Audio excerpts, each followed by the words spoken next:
मैं एक multinational company में नौकरी कर रही थी। अभी मुझे 2 साल भी नहीं हुए थे। कंपनी का एक बड़ा प्रोजेक्ट पूरा होने की खुशी में शनिवार को 5 स्टार होटल में एक पार्टी थी। मुझे भी वहां जाना था। मेरे मैनेजर ने मुझे बुलाकर खास तौर पर कहा, प्रीति, तुम इस प्रोजेक्ट में शुरू से जुड़ी थी। तुम्हारे काम से मैं बहुत खुश हूँ। पार्टी में ज़रूर आना। वहाँ और सीनियर लोगों से भी तुम्हें इंट्रोड्यूस कराऊंगा, जो तुम्हारे फ्यूचर के लिए अच्छा होगा। थैंक यू, मैंने कहा। अगर मेरा मैनेजर है, लंबा कद, गोरा, क्लीन शेव्ड, बहुत हैंडसम एंड सॉफ्ट स्पोकन। उसका व्यक्तित्व हर किसी को उसकी ओर देखने को मजबूर करता। सुना है वाइस प्रेसिडेंट का दाहिना हाथ है। वे कंपनी के लिए नए प्रोजेक्ट लाने के लिए कस्टमर्स के पास सागर को ही भेजते। सागर अभी तक इसमें सफल रहा था, इसलिए मैनेजर उससे बहुत खुश हैं। मैंने अपनी एक कलीग से पूछा कि वह भी पार्टी में आ रही है या नहीं, तो उसने कहा, अरे वह हैंडसम बुलाए और हम ना जाएं, ऐसा कैसे हो सकता है। बड़ा रंगीन और मस्त मौला लड़का है सागर। वह शादीशुदा नहीं है क्या, मैंने पूछा। HR वाली मैम तो बोल रही थी कि शादीशुदा है, पर बीवी कहीं और जॉब करती है। सुना है अक्सर यहाँ किसी न किसी प्रेशर के साथ उसका कुछ चक्कर रहा है। यूँ समझ लो मियाँ बीवी के बीच कोई तीसरा तो, पर बंदे की क्वालिटी में दम है। उसके साथ के लिए ऑफिस की दर्जनों लड़कियाँ तरसती हैं। मेरी शादी के पहले मुझ पर भी डोरे डाल रहा था। मेरी तो अभी शादी भी नहीं हुई है, सिर्फ सगाई हुई है, एक शाम उसके नाम सही। मतलब तेरा भी चक्कर चल रहा है सागर के साथ? पगली शादीशुदा होकर ऐसी बातें करती है। खैर ये सब बातें छोड़ और बता, तू आ रही है ना पार्टी में? 100% आ रही हूँ। मैं शनिवार रात पार्टी में गई। मैंने पार्टी के लिए अलग से मेकअप नहीं किया था, बस वही जो नॉर्मल करती थी ऑफिस जाने के लिए। सिंपल नेवी ब्लू कलर के लॉन्ग फ्रॉक में जरा देर से पहुंची। देखा कि सागर के आसपास 4-5 लड़कियां पहले से बैठी हैं। मुझे देखकर वह फौरन मेरे पास आकर बोला, wow Preeti, you are looking gorgeous, come join us. पहले सागर ने मेरा हाथ पकड़कर मुझे वाइस प्रेसिडेंट के पास ले जाकर उनसे मिलवाया।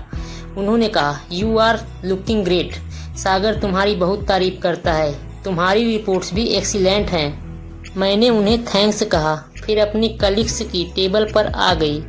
सागर भी वहीं आ गया। हॉल में हल्की रंगीन रोशनी भी और सॉफ्ट म्यूजिक चल रहा था। कुछ स्नैक्स और ड्रिंक्स का दौर चल रहा था। सागर ने मुझे भी पूछा, तुम क्या लोगी? मैं कोल्ड ड्रिंक लूंगी। सागर के साथ कुछ अन्य लड़कियां भी हंस पड़ी। ओह कम ऑन, कम से कम बियर्स तो ले लो। देखो तुम्हारी सभी कलीग्स कुछ न कुछ ले ही रहे हैं।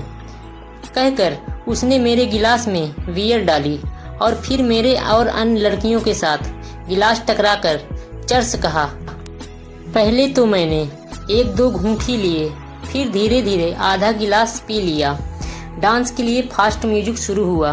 सागर मुझसे रिक्वेस्ट कर मेरा हाथ पकड़कर डांसिंग फ्लोर पर ले गया। पहले तो सिर्फ दोनों यूं ही आमने सामने खड़े से कर रहे थे। फिर सागर ने मेरी कमर को एक हाथ से पकड़कर कहा, लेटेस्ट डांस प्रीति, और फिर दूसरा हाथ मेरे कंधे पर रखकर मुझसे भी मेरा हाथ पकड़ ऐसा ही करने को कहा।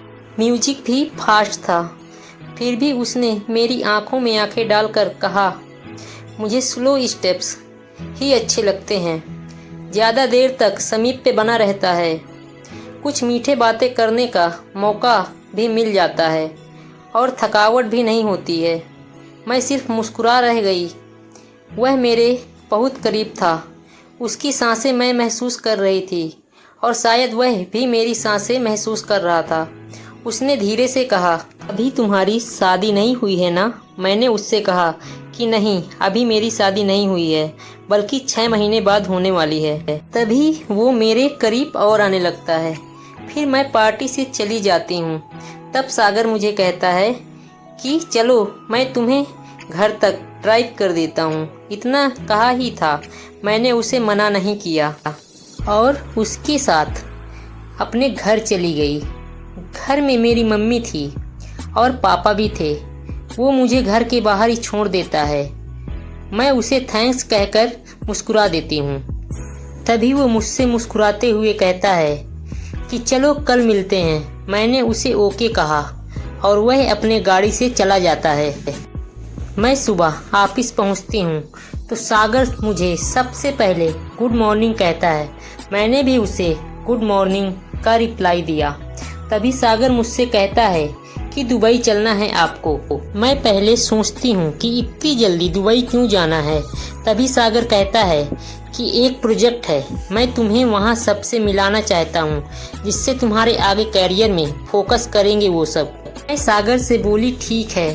तो सागर ने मुझसे कहा कि कल सुबह की फ़्लाइट है, मैंने सब इंतज़ाम कर दिया है, तुम मुझे अपने घर के बाहर मिलना सुबह 10 बजे। मैंने बोला ठीक है।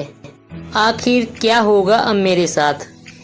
क्या मैं उसके साथ दुबई जा पाऊंगी या नहीं? जाऊंगी तो मैं उसके साथ कैसे रहूंगी?